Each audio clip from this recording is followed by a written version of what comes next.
नीलाम्बुजश्यामलकोमलाङ्गं सीता समारोपितवामभागम् पाणौ महासायकचारुचापं नमामि रामं रघुवंशनाथम्।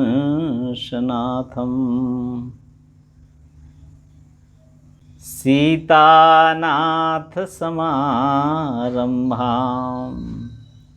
रामानन्दार्यमध्यमाम् अस्मदाचार्यपर्यन्तां वन्दे गुरुपरम्पराम्। सियावर रामचंद्र भगवान की जय। अनंत कोटि संत वैष्णव भगवान की जय। श्री सद्गुरुदेव भगवान की जय। श्री तुलसीदास जी महाराज की जय। अनंत बलवंत भगवंत संत श्री हनुमंत लाल महाराज की जय। अब हम लोग भगवान श्री सीताराम जी की करुणा कृपा से केवट प्रसंग में प्रवेश करने का प्रयत्न करेंगे। यह प्रसंग श्री रामचरितमानस के अयोध्या कांड में 4 दोहों के बीच में सिमटा हुआ एक छोटा सा प्रसंग है। इस प्रसंग में भगवान श्री राम जी केवट के पास जाते हैं और गंगा जी के तट पर खड़े होकर केवट से नाव मांगते हैं। केवट अपनी नाव को लेकर गंगा जी के तट से थोड़ी दूर पर बैठा हुआ है नाव पर, और भगवान नाव लाने की याचना कर रहे हैं। मांगी नाव न केवट आना। केवट कहता है मैं नहीं आऊँगा। भगवान के निवेदन को केवट भैया ने अस्वीकार कर दिया और कहते हैं आपका मर्म मैं जानता हूँ। अर्थात जिनके मर्म को वेद नहीं जानते, ऋषि मुनि नहीं जानते, विधि हरिहर नहीं जानते, विधि हरि शंभु नचावन हारे जो हैं, और तेऊ न जाने मर्म तुम्हारा और तुम्हें को जान निहारा। ब्रह्मा विष्णु और महेश भी जिनके वास्तविक तत्व को नहीं जानते हैं, ऐसे भगवान श्री राघवेंद्र जी से केवट भैया कह रहे हैं मैं आपका मर्म जानता हूँ, इसलिए मैं आपके निवेदन पर नाव लाने वाला नहीं हूँ। और नाव लाने के लिए अस्वीकार कर देते हैं। भगवान राम से एक शर्त रखते हैं और कहते हैं अगर आप अपने चरणों को मुझसे धुलवाने के लिए कहो तो मैं नाव ले आऊँगा, क्योंकि आपके चरण की रज को सब लोग जानते हैं और मैंने सुना है कि उसमें मानुष करण मूरी कुछ है, निर्जीव को सजीव बना देने की उसमें क्षमता है, इसलिए मैं नाव नहीं लाऊंगा। भगवान राम केवट से कहते हैं कि केवट भैया ठीक है, बेज्ञान जल पाए पखारू, होत विलंब उतारे पारो। जल्दी ले आओ जल और मेरे चरण धो लो और मुझे शीघ्र पार कर दो। भगवान श्री राम अपने चरण पखरवा कर और फिर नाव पर बैठते हैं। देवता पुष्पों की वर्षा करते हैं और भगवान राम श्री गंगा जी की उस पार उतर कर खड़े हो जाते हैं। उतर ठाढ़ भय सुरसर जीता, सिय राम गुह लखन समेता। और फिर केवट ने उतर कर दंडवत किया प्रभु भगवान को, और भगवान ने उतराई में कुछ देना चाहा। भगवान श्री राघवेंद्र के मन की जानकर किशोरी जी ने अपने हाथ की मुद्रिका उतार कर भगवान राम को दिया और भगवान राम ने कहा ये उतराई केवट ले लो। और केवट ने उतराई नहीं दिया, उतराई लेने से भी अस्वीकार कर दिया और बोले, नाथ आज मैं काह न पावा, मिटे दोष दुख दारिद दावा। और भगवान राम ने जब देखा कि केवट निष्काम भक्त हैं, तब उन्होंने अपनी अनन्य भक्ति देकर भगवान ने केवट को अनन्य भक्ति दी और विदा किया। वस्तुतः श्री रामचरितमानस में इन 4 दोहों के बीच में सिमटा हुआ ये छोटा सा प्रसंग है, इतना ही प्रसंग है।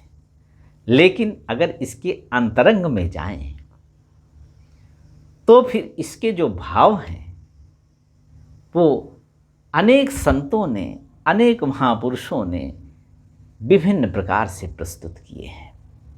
फिर भी इस प्रसंग की थाह पाना बड़ा कठिन है। अब हम लोग गंगा जी के उस तट पर चलें जहाँ पर भगवान श्री राघवेंद्र गंगा जी के तट पर खड़े हैं और केवट एक नाव लेकर के उस पर बैठे हुए हैं और भगवान श्री राम कह रहे हैं कि केवट नाव ले आओ, मैं उस पार जाना चाहता हूँ।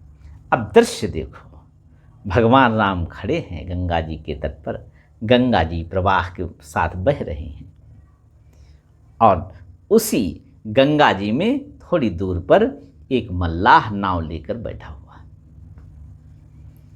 भगवान श्री राम श्री किशोरी जी के साथ में, उनके साथ श्री लक्ष्मण जी और वहाँ के राजा, निषादों के राजा गुह भी भगवान राम के साथ में है। और केवट कह रहे हैं मैं नाव नहीं लाऊंगा। आखिर किस मर्म को केवट जानते हैं? प्रत्यक्षतः देखा जाए तो केवट ने एक बात कही। केवट ने कहा कि मैं मर्म ये आपका जानता हूँ कि छुअत शिला भई नारी छुहाई, पाहन तेन काठ कठिनाई। आपके चरणों में कोई ऐसा जादू है कि उससे जो रज स्पर्श करके किसी निर्जीव वस्तु में पड़ जाती है वो नारी के रूप में परिवर्तित हो जाती है।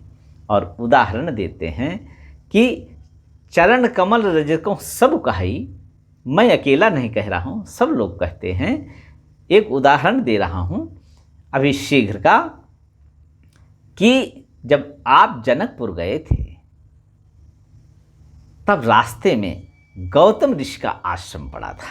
गौतम ऋषि के आश्रम में आपने गौतम ऋषि की पत्नी अहिल्या को पत्थर रूप में देखा और उस पाषाण शिला को आपके चरणों की रज का स्पर्श हो गया और परसद पद पावनी शोक न सावनी प्रकट भई तपपुंज सही। वो पत्थर की शिला नारी बन गई, ऋषि पत्नी बन गई और मेरी नाव तो काठ की है, पाहन तेन काठ कठिनाई। पत्थर से तो काठ कठोर नहीं होता, उससे तो मृदुल होता है और इतने दिन से पानी में भीग रहा है, इससे तो और मृदुल हो गया है। ये तो आपकी चरण रज का स्पर्श होते ही देरी नहीं लगेगी और ये नारी में परिवर्तित हो जाएगा। छुअत शिला भई नारी सुहाई, पाहन तेन काठ कठिनाई। और मर्म क्या जानता है? अब प्रश्न ये है कि किस बल पर वो भगवान राम के निवेदन को अस्वीकार कर रहा है, जबकि केवट के राजा निषाद राजगुह भी खड़े और केवट ये भी जानते हैं कि ये जो मुझसे नाव मांग रहे हैं ये परमात्मा है, क्योंकि केवट ने आगे कहा, जो प्रभु पार अवश्य गा चाहु, मोहि पद पदुम पखारन कहो। प्रभु कहा, इसका तात्पर्य है केवट ये जानते हैं कि ये राम परमात्मा है, लेकिन मर्म क्या जानते हैं केवट, जिसके बल पर वो कह रहे हैं कि मैं नाव नहीं लाऊंगा। इसका एक पंक्ति में तुलसीदास जी ने गूढ़ रहस्य भरा है। जो छंद है, पद कमल धोई चढ़ाई नाव न नाथ उतराई जाओ। हे नाथ, मैं चरण कमल धो लूं, उसके बाद उतराई नहीं लूंगा। मोहि राम रावरी आन दशरथ शपथ सब साची कहूँ। हे रघुनाथ जी, आपकी सौगंध खाकर कहता हूँ और दशरथ जी की सौगंध भी खाकर कहता हूँ। अब केवट यहाँ पर आश्चर्य ये होता है कि केवट ने यहाँ पर दशरथ जी को चक्रवर्ती महाराज नहीं कहा, दशरथ जी नहीं कहा, दशरथ कहा सीधा। मोहि राम रावरी आन, मैं जानता हूँ कि आप राम हैं, आपके पिता दशरथ जी हैं। कोई भी सम्माननीय अलंकार का प्रयोग नहीं किया और सीधा कहा, मोहि राम रावरी आन दशरथ शपथ सब साची कहूँ। बर तीर मारहि लखन पे जब लग्न पाए पखारी हूँ, तब लग्न तुलसीदास नाथ कृपालु पार उतारी हूँ। अब इस आखिरी की जो पंक्ति है, इसमें वो रहस्य छिपा हुआ है जिसमें भगवान के मर्म को केवट जानते हैं। कहते हैं, तब लग्न तुलसीदास नाथ कृपाल पार उतारियो। तुलसीदास जी अपना नाम वहाँ पर जोड़ते हैं जहाँ पर कोई विशेष प्रयोजन होता है। अब यहाँ पर तब लग्न तुलसीदास नाथ कृपाल पार उतारियो। नाथ और कृपाल, इन दो में रहस्य छिपा हुआ है। नाथ का मतलब आप जगत के नियंता हैं, जगत के नाथ हैं, और कृपालु हैं। केवट के इस भाव में स्पष्ट हो रहा है कि भगवान के कृपालु स्वरूप के दर्शन कर रहे हैं केवट जी। और भगवान राम का एक स्वभाव है, यही विधि रहा जाहि जस भाऊ, तेह तस देखियो कौशल राऊ। रघुनाथ जी को जो जिस रूप में देखना चाहता है, खाली प्रेम हो अंदर, भगवान उसी रूप में प्रकट हो जाते हैं। और केवट कह रहे हैं कि मैं आपके कृपाल रूप को देख रहा हूँ। तब लग्न तुलसीदास नाथ कृपाल पार उतारी हूँ। कहने का तात्पर्य है कि केवट ने कृपाल स्वरूप को भगवान की देखा यहाँ पर और उसी का दर्शन किया। दो वस्तुएं, दो तत्व केवट ने यहाँ पर ग्रहण किए। एक तो चरणों के प्रति प्रीति और दूसरा भगवान के कृपाल स्वरूप को। भगवान जब मन शत्रुपा के प्रसंग में देखा जाए अगर, तो यहाँ की केवट की यह बात स्पष्ट हो जाएगी। बालकांड में मानस जी में जब मनु शतरूपा तपस्या करने लगे और बरबस राज सुतहि नृपदीन्हा, पुण्य हरिहेतु गवन बन कीन्हा, और नैमिषारण्य में आ गए। हजारों वर्ष तक उन्होंने तपस्या किया और करहि आहार साक फल कंदा, सुमिरहि ब्रह्म सच्चिदानंदा। जिसको भगवान का स्मरण करना हो और उसमें सिद्धि प्राप्त करनी हो, भगवान की कृपा प्राप्त करनी हो, उसके लिए गोस्वामी जी ने एक सूत्र दिया इस मनु शतरूपा प्रसंग में कि उसे सात्विक आहार करना चाहिए। करहि आहार साक फल कंदा और सुमिरहि ब्रह्म सच्चिदानंदा, पुण्य हरिहेतु करन तप लागे, बारी आधार मूल फल त्यागे। और फिर जल के आश्रय में आ गए, जल पी करके तपस्या करने लगे और जल को भी छोड़ किया, केवल वायु पीकर तपस्या किया। और फिर कुछ दिन बाद उन्होंने प्राणों का संचरण भी बंद कर दिया, अर्थात प्राणों को सम करके और प्राण और अपान को आने जाने से रोक दिया। और फिर बरस सहस दस त्याग्यो सोऊ, ठाढ़े रहे एक पद दो। मनु और शतरूपा दोनों एक पैर से खड़े रहे और इस तरह से हजारों वर्ष बीत गए तपस्या करते करते। ब्रह्मा जी ने देखा मेरा पुत्र इतनी घोर तपस्या कर रहा है, और ब्रह्मा जी आए, बोले बेटा वरदान मांगो। पिताजी को आया देखकर महर्षि मन ने प्रणाम किया, शतरूपा ने प्रणाम किया और बोले प्रभु पिताजी, आपसे अगर कुछ मांगना होता तो फिर राज्य छोड़ने की आवश्यकता क्या थी? आप तो मेरे पिता हैं। मैं आपके पास आता और बोलता पिताजी मुझे अमुक वस्तु चाहिए, और आप दे देते। और इस तरह से ब्रह्मा जी को संतुष्ट करके मन महाराज ने वापस कर दिया। भगवान विष्णु ने देखा कि अखंड तपस्या मनु शतरूपा कर रहे हैं, प्रसन्न हो गए, और विष्णु भगवान भी आए और मनु शतरूपा से कहने लगे वर मांगो। महर्षि मनु के पितामह लगते हैं विष्णु भगवान, क्योंकि विष्णु भगवान के नाभि कमल से ब्रह्मा जी की उत्पत्ति हुई, और ब्रह्मा जी के पुत्र हैं मनु शतरूपा। इस तरह से अपने पोते को इतना तपस्यारत देखकर प्रसन्न होकर विष्णु भगवान आए और बोले वरदान मांगो। महर्षि मन ने कहा प्रभु आपसे वरदान मांगने की कोई मेरी कामना नहीं है, और विनय पूर्वक भगवान विष्णु को भी वापस कर दिया। भगवान शंकर ने देखा कि इन दोनों ब्रह्मा और विष्णु भगवान से मनु ने कोई वरदान नहीं मांगा है, हो सकता हमसे मांग ले, और आस्तोष भगवान शंकर मन महाराज के पास में गए।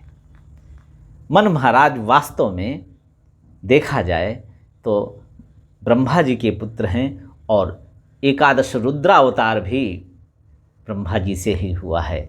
उस दृष्टि से भगवान शंकर मनु महाराज के भ्राता लगते हैं। बड़े भाई को आया देखकर मनु महाराज ने प्रणाम किया और बोले भैया हे आस्तोष शंकर, आपसे मांगना होता तो मैं पहले ही मांग लेता, और इस तरह से प्रार्थना पूर्वक उनको भी वापस कर दिया। और मानस जी में लिखा हुआ है कि विधि हरिहरि तप देख अपारा, मन समीप आए बहुबारा। बहुत बार आए, लेकिन मांगहु बर बहुभांति लुभाए, परम धीर नहीं चलहि चलाए। बर मांगो कहा, लेकिन कोई बर नहीं मांगा मन महाराज ने। और एक अभिलाषा है मन महाराज के मन में कि जो निर्गुण ब्रह्म है, जिसकी सत्ता कण कण में विराजमान है, वो अपने भक्तों के लिए सगुण साकार रूप धारण करते हैं। उन परमात्मा को मैं देखना चाहता हूं। देखिए, जो अगर वेदों में ऐसा कहा गया है, यदि ये सत्य है तो हमारी अभिलाषा पूर्ण होगी, और उर अभिलाष निरंतर हुई, देखिए नयन परम प्रभु सोई। उन्हीं प्रभु को मैं देखना चाहता हूं जो निर्गुण ब्रह्म है। इस अखंड तपस्या को देखकर परमात्मा राम रीझ गए, और आकाशवाणी हुई कि मैं आपसे प्रसन्न हूं, आप लोग वर मांगो। आकाशवाणी सुन करके समन रंध्र हुई उर जबाई। और वो वाणी क्या थी? मृतक जियावन गिरा सुहाई। भगवान की जो वाणी थी वो तो मरे हुए को भी जीवित कर दे, इतनी मधुर वाणी थी। श्रवण रंध्र होई उर जब आई। हृदय में जब आई वो मारी तो मन और शतरूपा हष्ट पुष्ट हो गए। जिस तरह से नैमिषारण्य में आए थे अपना राज्य छोड़कर, तब हष्ट पुष्ट थे, वैसे ही हष्ट पुष्ट हो गए। हष्ट पुष्ट तन भय सुहाए, मानो अभय भवन ते आए। और दंडवत करके बोले, हे प्रभु मैं आपके दर्शन करना चाहता हूँ। भगवान ने कहा आकाशवाणी के माध्यम से कि ब्रह्मा विष्णु और महेश के रूप में मेरी ही सत्ता है, मैं उन्हीं 3 रूपों में विराजमान हूँ, और आपने वर नहीं मांगा तो अब किस रूप में मुझे देखना चाहता हो? जिस रूप में आप देखना चाहते हो उस रूप में मैं आऊं। मन महाराज सोचने लगे कि कोई ऐसा वैष्णवाचार्य हो, परमाचार्य हो, जिसकी इच्छा हो कि इस रूप को मैं देखूंगा और उस रूप को उसने इष्ट रूप में माना हो, वही मैं निवेदन करूं परमात्मा से। मन महाराज की समझ में आ गया, सबसे बड़े तो परमाचार्य भगवान शंकर हैं, और मन ने निश्चय किया कि मुझे क्या मांगना है, और भगवान से बोले, जो स्वरूप बस स्यु मन माहि, जेहि कारण मुनि जतन कराए। जो स्वरूप भगवान शंकर के मन में निरंतर विराजमान रहता है,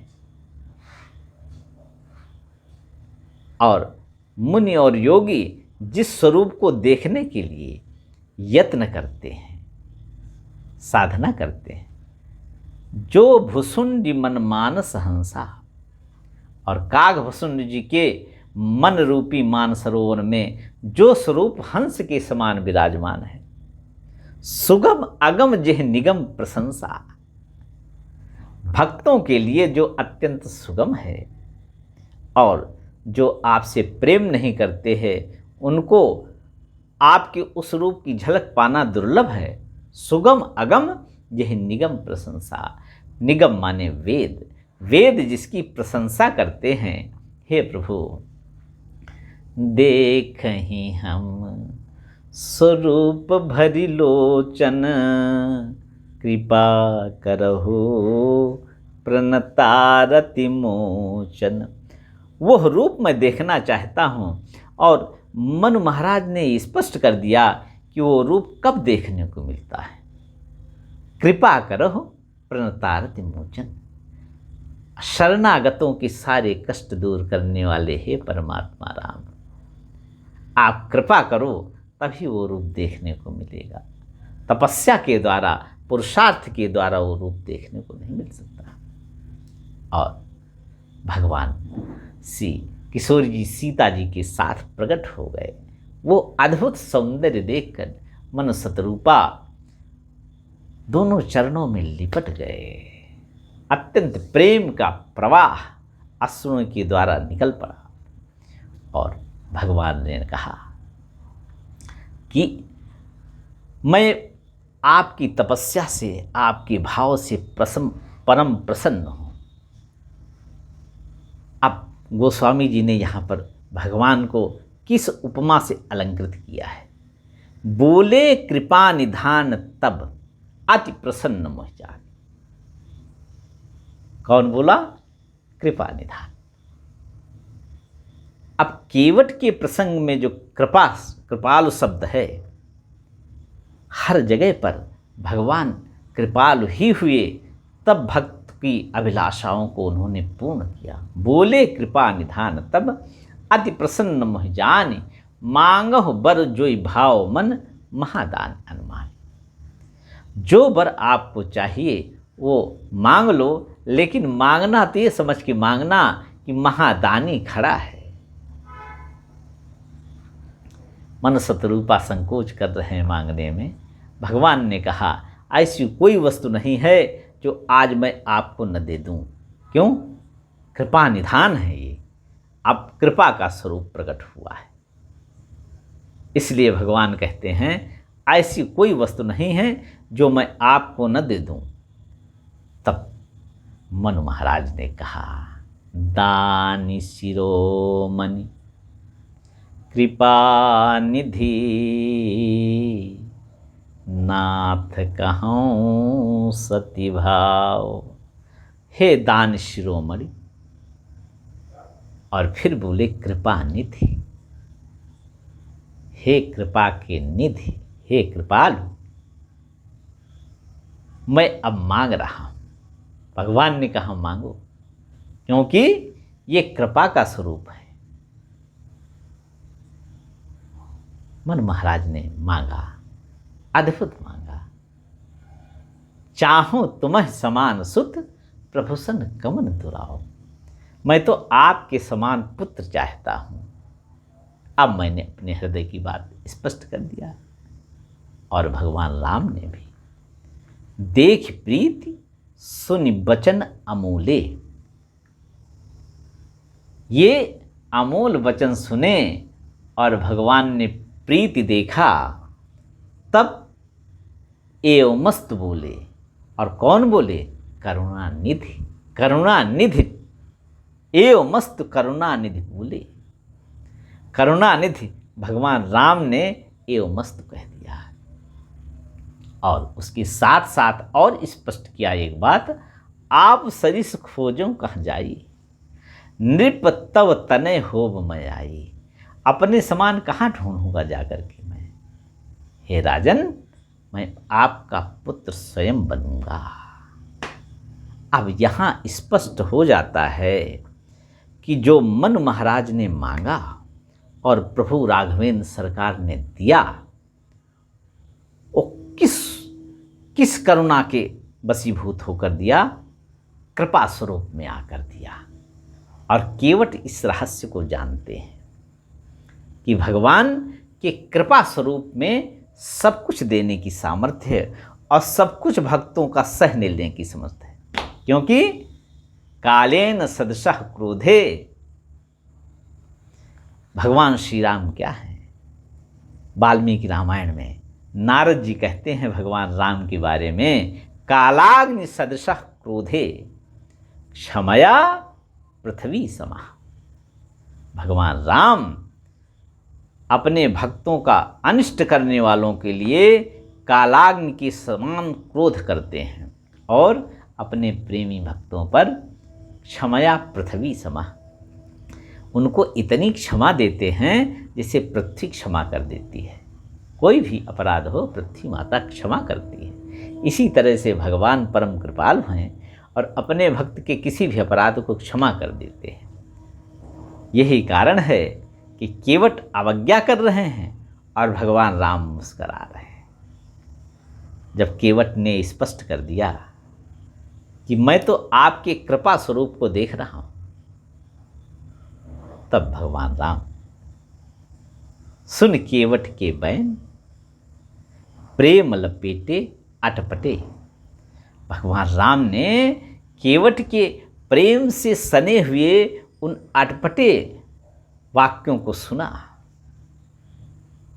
और उन बातों को सुनकर बिहसे। अब कौन बिहसा? यहाँ पर गोस्वामी जी स्पष्ट कर देते हैं, बिहसे करुणा आयन। भगवान राम को जब ये स्पष्ट हो गया कि ये मेरा प्रेमी भक्त बात अटपटी कर रहा है लेकिन मेरे कृपालु स्वरूप को देख रहा है, तो मैं कृपालु ही बन जाऊं और करुणा के आयन बन गए। करुणा का ही स्वरूप उन्होंने ग्रहण कर लिया। और चितई जानकी लखन तन, और जानकी और लक्ष्मण की ओर देखा कि अब मेरा वो स्वरूप नहीं है जो राक्षसों को विध्वंस करने के लिए निकला है। अभी तो मैं अपने करुणा स्वरूप में स्थित हूं। तो दो रहस्य केवट ने समझ लिए। एक तो भगवान अत्यंत कारुणिक हैं और दूसरा भगवान के चरणों में प्रीति प्राप्त करना ही जीवन का पुरुषार्थ है। ये कहाँ से समझा उन्होंने? केवट ने ये बात कैसे समझी कि भगवान के चरणों को पकड़ लेना ही जीवन का परम पुरुषार्थ है। जब लक्ष्मण जी रात में निषाद राजगुह को संगबैरपुर में उपदेश कर रहे थे, भगवान श्री सीताराम सो रहे थे और लक्ष्मण भैया और निषाद राजगुह पहरा दे रहे थे और अपने विश्वास पात्र निषादों को चारों ओर लगाकर बैठे हुए थे। उस पहरेदारी में ये केवट भी थे, जो आज नाव लेकर गंगा जी के तट पर बैठे हुए हैं। जब लक्ष्मण जी ने कहा, सखा परम परमार्थ एहु, मन क्रम वचन राम पद नेहु। जीवन का परम पुरुषार्थ तो यही है कि मन कर्म और वचन से राम के चरणों में प्रीति हो जाए। बस इस बात को पकड़ लिया केवट ने और इस गूढ़ रहस्य को केवट ने सांकेतिक भाषा में कहा। भगवान से कहने लगे कि जो प्रभु पार अवश्य गा चाहो, मोहि पद पदुम पखारन कहो। केवट को ये भी मालूम है कि भगवान राम एक बार जिसको पकड़ते हैं उसको छोड़ते नहीं। फिर मेरे ऊपर कृपा करके आ गए हैं, इसलिए अब ये मेरे पास से बिना कृपा किए जाएंगे नहीं। इसलिए केवट हठीला बन गया और केवट कहते हैं कि अगर आपको पार जाना है तो मेरे कहने पर नहीं, आपके कहने पर मैं चरण धोऊंगा, आपका ही चरण धो। और भगवान राम जब मुस्कुराने लगे तो केवट ने कहा, लगता है आपको पार नहीं जाना है। भगवान ने कहा, नहीं, पार जाना है, पार तो जाना है। तो बोले, फिर चरण धोने के लिए कहो। भगवान राम जब नहीं बोले तब केवट ने कहा, यही घाट ते थोड़ी का दूरिया है, कटिलों जल था दिखाई हो जो। मुझे चरण धोने की कोई जिज्ञासा नहीं है, मैं आतुर नहीं हूँ चरण धोने के लिए। अगर आपको कृपा करनी हो तो आप कहो कि चरण धो लो, और नहीं तो परसे पगधूरी तरे तरनी, लरिका के ही भांति जी आई हूँ। अगर चरण स्पर्श हो गया मेरी तरनी को, नाव को, और नारी बन गई तो मैं अपनी पत्नी को क्या मुँह दिखाऊंगा। तुलसी अवलंबन और कछु, लरिका के ही भांति जी आई हों जू। अब बर मारह मोहि बिना पग धोए, हो नाव न नाथ चढ़ाई हूँ जो। बिना चरण धोए मैं नाव में नहीं चढ़ाऊंगा। आखिर केवट उन चरणों को इतनी आतुरता से नहीं पकड़ रहा है जिस आतुरता से सारे भक्तों ने मानस में भगवान के चरणों को पकड़ा। जब सुंदरकांड में विभीषण जी चले हर्षि रघुनायक पाहि, करत मनोरथ बहु मन माहि। अब क्या मनोरथ करते जा रहे हैं? मैं आज उन चरणों को देखने जा रहा हूं जो बड़े सुकुमार हैं और रक्त कमल दल के समान कोमल और लालिमा से युक्त हैं। देखियो जाय चरण जुल जाता, अरुण मृदुल। और तीसरा जो संकल्प है, सेवक सुखदाता। जो चरण अत्यंत सुकुमार हैं, कमल के सदृश वर्ण के हैं और शरणागतों को सुख देने वाले हैं। और जे पद परस तरी ऋष नारी, जिन चरणों की रज का स्पर्श होने से गौतम ऋषि की नारी अहिल्या तर गई, उन चरणों को देखने जा रहा। देखियो जाय चरण जल जाता, अरुण मधुर सेवक सुखदाता। जे पद परस तरी ऋष नारी। और जिन चरणों का स्पर्श होने से दंडकारण्य जो शुक्राचार्य जी के श्राप से दग्ध था, हरा भरा हो गया, निष्पाप हो गया। दंडक कांड पावनकारी, दंडकारण्य को पाप से रहित करके पावन बना दिया। वो चरण कमल देखने जा रहा। जे पद जनक सुता उरलाए। जिन चरण कमलों को किशोरी जी अपने हृदय कमल में धारण किए हुए हैं, कपट कुरंग संग धर धाए। और जो चरण कमल मारीच के पीछे दौड़े, जो कपट मृग बना था, लेकिन प्रेम होने के कारण उस प्रेमी भक्त की अभिलाषा पूर्ण करने के लिए जो चरण कमल कंटकाकीर्ण मार्गों में दौड़े, कपट कुरंग संग धर धाए। और यही तक अभिलाषा नहीं है, चरण कमलों का इतना महानतम बखान कर रहे हैं मन में विभीषण जी। हर उर सर सरोज पद जी। शंकर जी के हृदय कमल में, हर उर सर, शंकर जी के हृदय रूपी मानसरोवर के कमल में जो पद सदा विराजमान रहते हैं, मेरा कितना भाग्य है, अहो भाग्य। अरे मेरा कितना भाग्य है कि आज मैं उन चरण कमलों को देखूंगा। और फिर सबसे बड़ी उपमा जो थी उन्होंने कर दी। मन में विभिन्न प्रकार के विचार अब केवल चरण कमलों के लिए चल रहे हैं। जिन पायन के पादुकन भरत रहे मन लाई। जिन चरण कमलों का स्पर्श करके पादुकाएं धन्य हो गईं, उन पादुकाओं को अपने शीश पर धारण करके 14 वर्ष की अवधि भरत जी जिसके आश्रय में जीवित हैं, नित पूजत प्रभ पावरी प्रीति न हृदय समाधि। मांग मांग आयस करत राज काज बहुभांति। अब पुलक गात ही सिय रघुवीरु नाम जीह जप लोचन नीरु।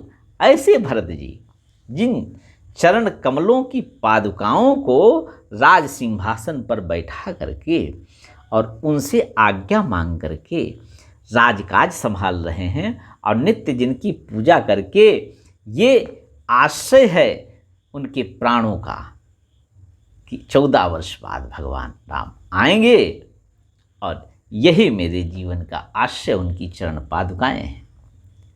जिन पायन के पादुकन भरत रहे मन लाई, ते पद आज बिलो क्यों इन नयनन अब जाई। उन चरण कमलों को मैं इन नेत्रों से आज देखूंगा। लेकिन यहां पर अद्भुत बात देखने को मिल रही। केवट कह रहे हैं कि मुझे कोई आतुरता नहीं आपके चरण कमलों को धोने की, अगर आप कहो कि धो लो तो मैं चरण पखार लूंगा। जो प्रभ पार अवश्य गा चाहू, महि पद पदुम पखार न कहू। लेकिन भगवान राम भाव बस्य भगवान, नमामि भक्त वत्सलम कृपालु शीम्र कोमलम। भजामि भाव वल्लभम कुयोगी नाम सुदुर्लभम। भाव के भूखे भगवान हैं। अत्र जी ने कहा नमामि भाव वल्लभम कुयोगी नाम सुदुर्लभम। जिनके अंदर प्रेम नहीं है उनको भगवान राम कृपा नहीं कर सकते। और यहाँ पर भगवान राम ने स्पष्ट कहा है, सुन केवट की बहन प्रेम लपेटे अटपटे। याज्ञवल्क्य जी भरद्वाज जी से कहते हैं कि केवट के जो वचन थे ना भरद्वाज जी, वो प्रेम से सने हुए थे, अटपटे जरूर थे।